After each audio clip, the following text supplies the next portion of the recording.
नमस्कार दोस्तों, DD react के एक और रिएक्शन वीडियो में आप सभी का स्वागत है। मैं हूं आलोक। तो आज जो वीडियो मैं आप लोगों के साथ देखने वाला हूं और जिस वीडियो पर मैं रिएक्शन देने जा रहा हूं वो वीडियो है कैटलिस्ट रिकॉर्ड्स का और इसका टाइटल है is Pakistan economically strong, what is the economy of Pakistan in 2030। बड़ा इंटरेस्टिंग सवाल है कि इस समय पाकिस्तान जो है अपनी सबसे बड़ी इकोनॉमिक क्राइसिस से जूझ रहा है और इस पर बात की जाएगी कि क्या पाकिस्तान की इकोनॉमी स्ट्रांग होगी 2030 तक, क्या होगा नहीं होगा। तो चलिए देखते हैं भाई पाकिस्तान के लोग क्या जवाब दे रहे हैं। मुझे बड़ा इंटरेस्ट आ रहा है इस पूरे सवाल जवाब में। चलिए देखते हैं। बाबर सर, आज हम आपके लिए सवाल लेकर आए हैं। मुझे ये बताइए कि इंडिया एशिया की तीसरी बड़ी इकॉनमी बनने जा रहा है, लेकिन पाकिस्तान को अगर हम देखें तो पाकिस्तान गिनती में नहीं है। आपको क्या लगता है पाकिस्तान के अंदर क्या इतना पोटेंशियल है कि हम आने वाले 10 सालों में इस इंडिया की इकॉनमी को बीट कर सकें? नहीं, सबसे पहले जो है ना हमारे हुक्मरानों का ना ये मसला है कि इनकी आपस में लड़ाई है। ये अवाम की तरफ इनका बिल्कुल फोकस नहीं है। ये आपस में लड़ के जो भी आता है वो कहता है कि हमारे ख़जाने जो है ना खाली हैं। ठीक है, पिस तो हम लोग रहे हैं। ठीक है, बिल्कुल। तो आप भी इतना, मैंने 42 ईयर मेरी ओल्ड एज है, लेकिन मैंने कभी भी इस किस्म के हालात नहीं देखे। बचपन से लेकर गुर्बत में भी रहे हैं। ठीक है, हम लो तबके के लोग हैं, लेकिन फिर भी हमने इतनी महंगाई नहीं देखी ज़िंदगी में। जब हम छोटे थे ना हमारे पास कुछ भी नहीं था, लेकिन फिर भी हम सुकून से सोते थे, खा के सोते थे। अब हमें ये नहीं पता चलता कि हम कमा भी रहे हैं और हमने खाना भी है कि नहीं खाना। मुझे नहीं लगता कि 10 साल में भी जो सिचुएशन अभी करंटली हमारे मुल्क की चल रही है, कोई आने वाले कोई 20-25 साल भी ये कोई स्टेबल हो पाएगा। क्योंकि जो हमारी पॉलिसीज़ हैं, जो हमारी फॉरेन पॉलिसी हैं, जो हमारी फाइनेंशियल जो हमारी इस टाइम सिचुएशन है, तो 20-25 साल तो हमें स्टेबल होते होते लग जाएंगे। तो इंडिया इज़ लगा लो कि थर्ड क्या, वो तो नंबर 1 भी कोई आने वाले 2-4 सालों में वो नंबर 1 भी हो जाएगा। जी डेफिनेटली हमारे पास तो एबिलिटी उनसे काफ़ी ज़्यादा है, क्योंकि हमारे पास अच्छी वर्थ मौजूद है भारत के मुकाबले में। मगर हमारे पास जो बुनियादी हमारी जो मुझे लगता है कि हमारे पास अगर इतनी पोटेंशियल होती तो अब तक हम लोग ऑलरेडी इकोनॉमी अपनी स्ट्रॉन्ग ना कर चुके होते। नहीं, पोटेंशियल तो है, ऐसी बात नहीं है। उसका यूज़, उसका इस्तेमाल हमारे पास नहीं है। हमारा जो है ना प्रॉब्लम्स है कहीं, हमें वो प्रॉब्लम्स तलाश करनी पड़ेंगी। और डायरेक्टली कोई आके मीडिया पे कह नहीं सकता कि भाई क्या हो रहा है क्या नहीं हो रहा। उसके जो बुनियादी वजूहात हैं वो मैं आपको बताऊं कि 1947 में भारत और पाकिस्तान दोनों बेक वक्त आज़ाद हुए। एक दिन का फ़र्क है और उनकी कंट्री बड़ी ज़रूर है, मगर वहाँ पे जो है ना ये नहीं है कि वो लोग हमसे ज़्यादा एबिलिटी वाले थे। हमारी एबिलिटी उनसे ज़्यादा थी, मगर वहाँ पे मुसलसल कंसेक्यूटिव 35 ईयर जमहूरियत रही है। नहीं, जमहूरियत तो स्टिल आज तक जमहूरियत रही है, मगर कंसेक्यूटिव एक हुकूमत रही है, कांग्रेस की हुकूमत रही है 35 ईयर। उसके बाद कोई अपने तरीके से मुल्क को लेके चले, बिल्कुल चलें। और उन्होंने तकरीबन 15 साल बीच में देवी गौड़ा लाइक वाजपेयी वगैरह, इनके आते हुए थोड़ा सा हुआ था प्रॉब्लम। उनको 15 साल प्रॉब्लम गुजरा है उनका। उसके बाद मुसलसल अब ये बीजेपी आ गई और ये 20 साल से रूल कर रही है। तो कंसेक्यूटिव एक पार्टी का रूल होना ही उनकी कामयाबी है और एक तसलसल के साथ उनकी डेमोक्रेसी आप कहना चाहते हैं कि जी डेमोक्रेसी उनकी मजबूत है, हमारे मुकाबले में बहुत मजबूत है।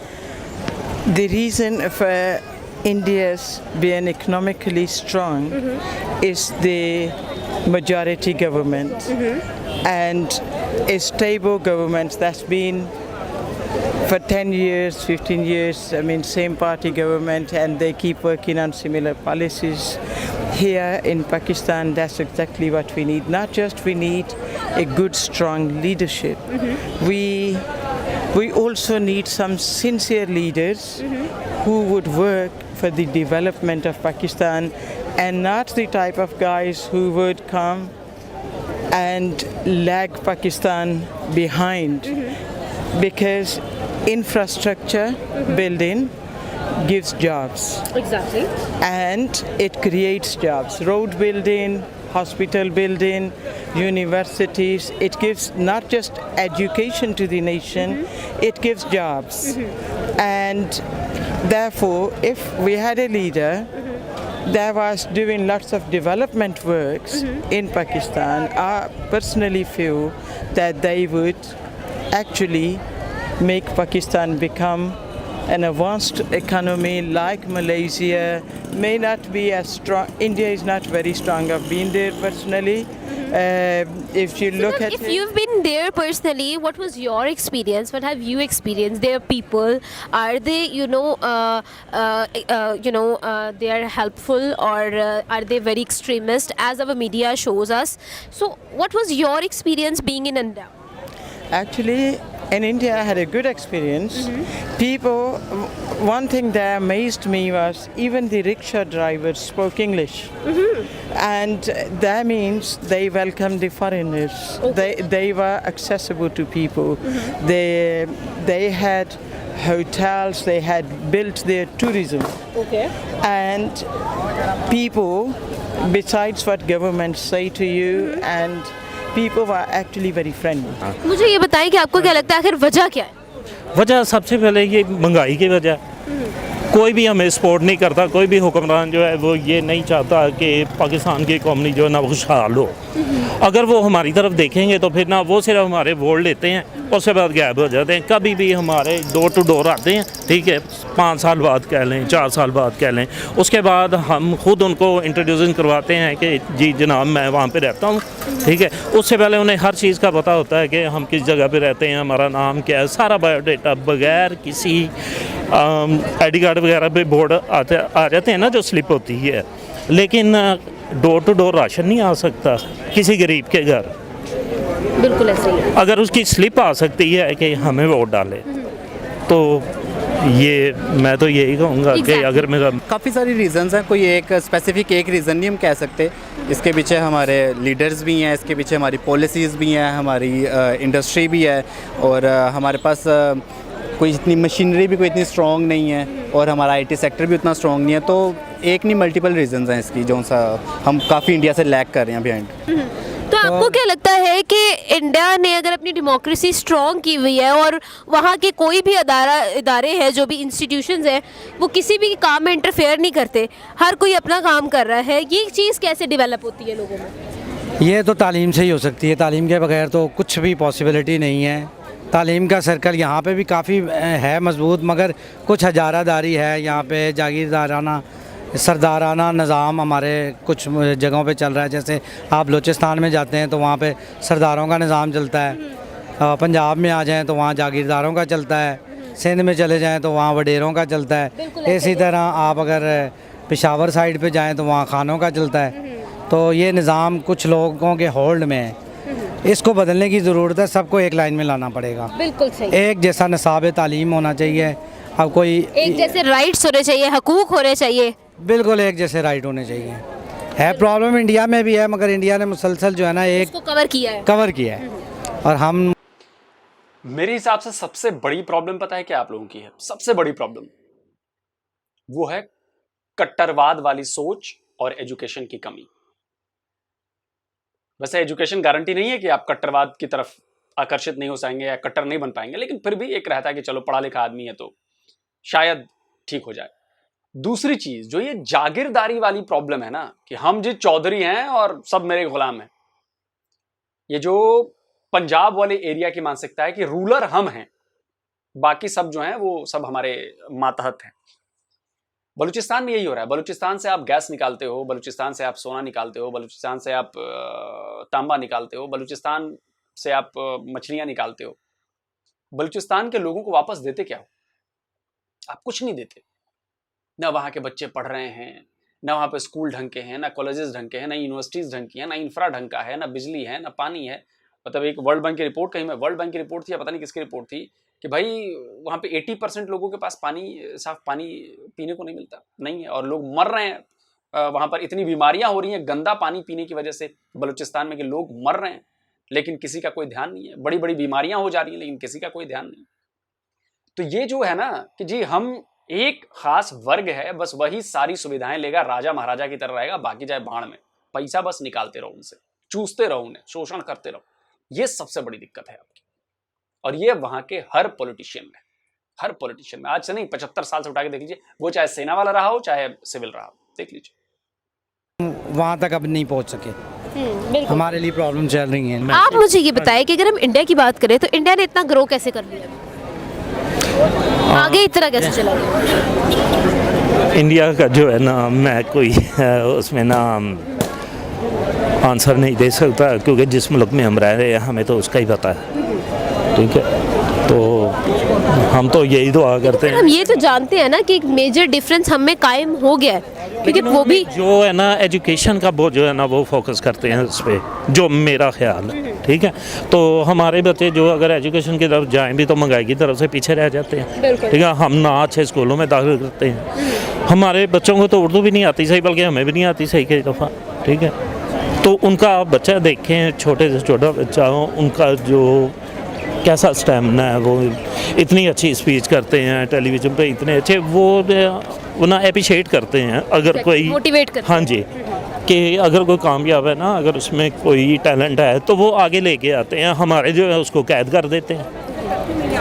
मुझे ये बताएं कि किस तरह से हम अपने अंदर एक बेहतरी तलाश कर सकते हैं। हम अगर इंडिविजुअली ठीक हो जाएंगे तो मुझे लगता है कि हमारी जो पूरी कौम है वो बेहतर हो जाएगी, अगर हम अपने आप को ठीक कर लेंगे। क्योंकि ये अगर एक इंडिविजुअल अपने आप को ठीक करता है तो वो ऑटोमेटिकली पूरे जो सा हमारे रीजन उस पर जो सा उसका इफ़ेक्ट आता है।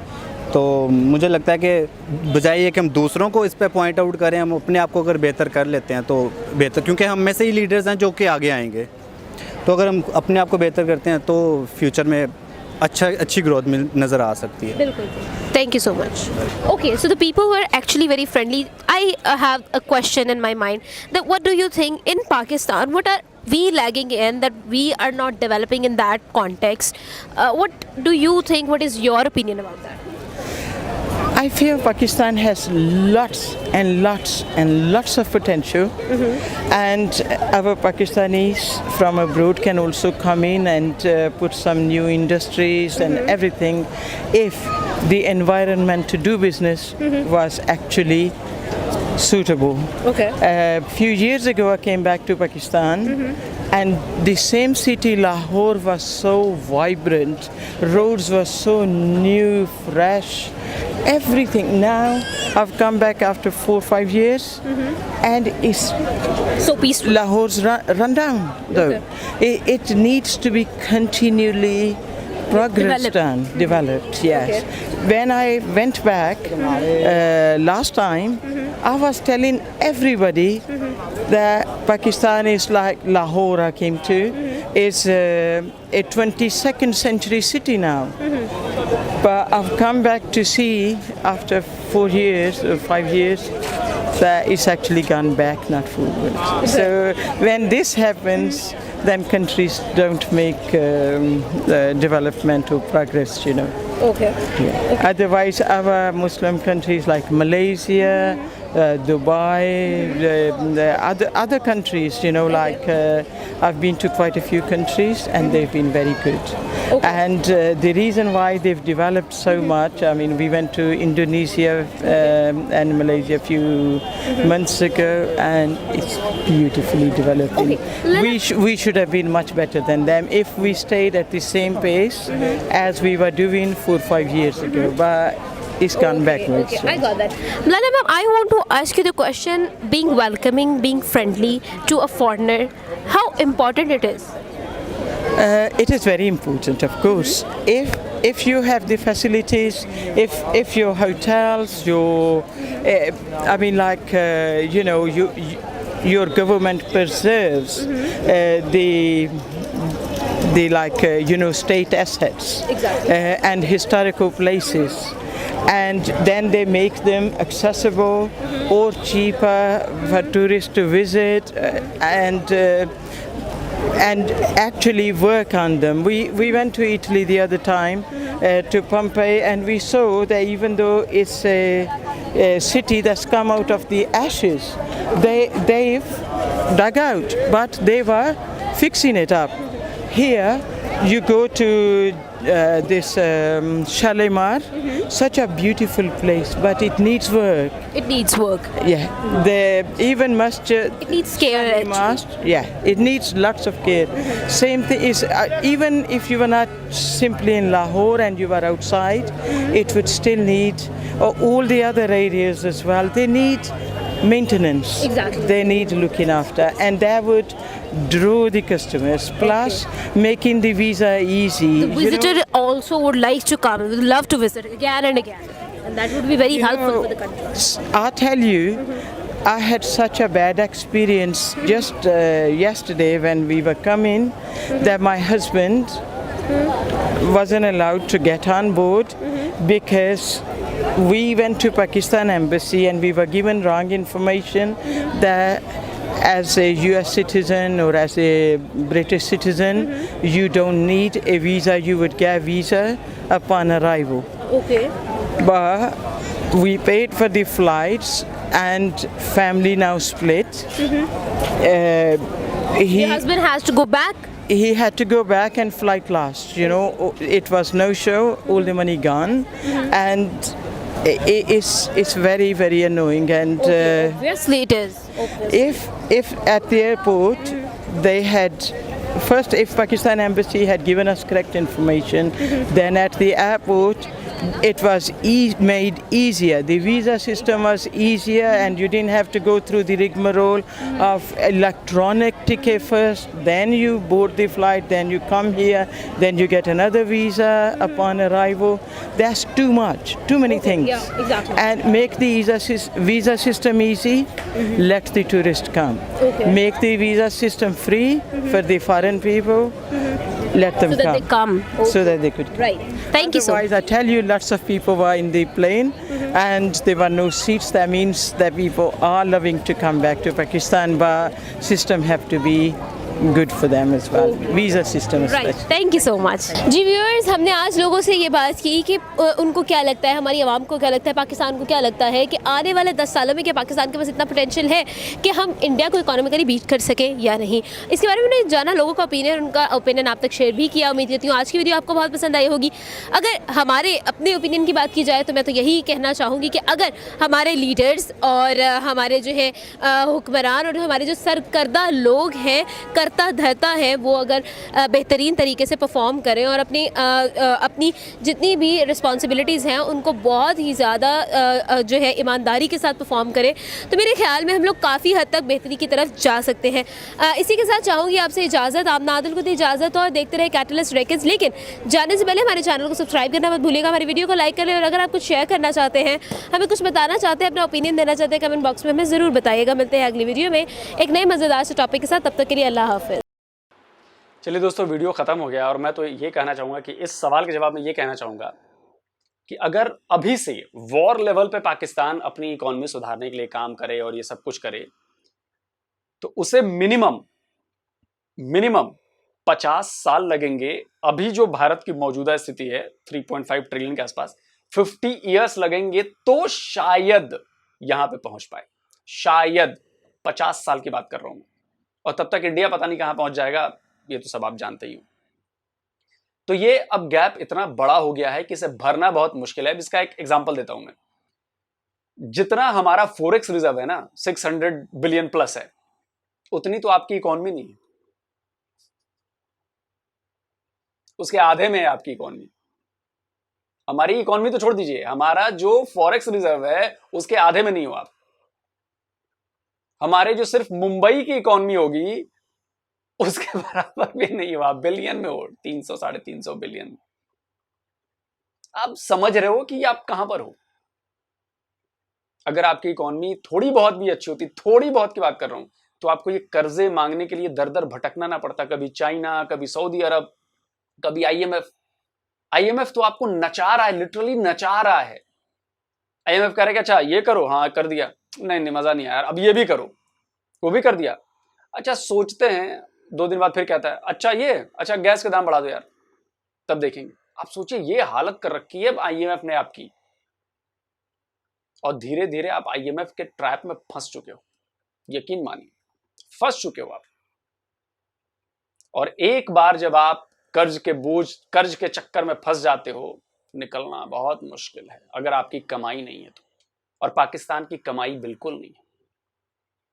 पाकिस्तान में जो कमाई कैसे होगी? आपका मैन्युफैक्चरिंग सेक्टर इतना बढ़िया हो, आपके सर्विस सेक्टर बढ़िया हो, आपका कहीं भी कुछ भी नहीं हो रहा, बहुत मिनिमम है, क्योंकि 75 साल में उस पर ध्यान दिया ही नहीं गया।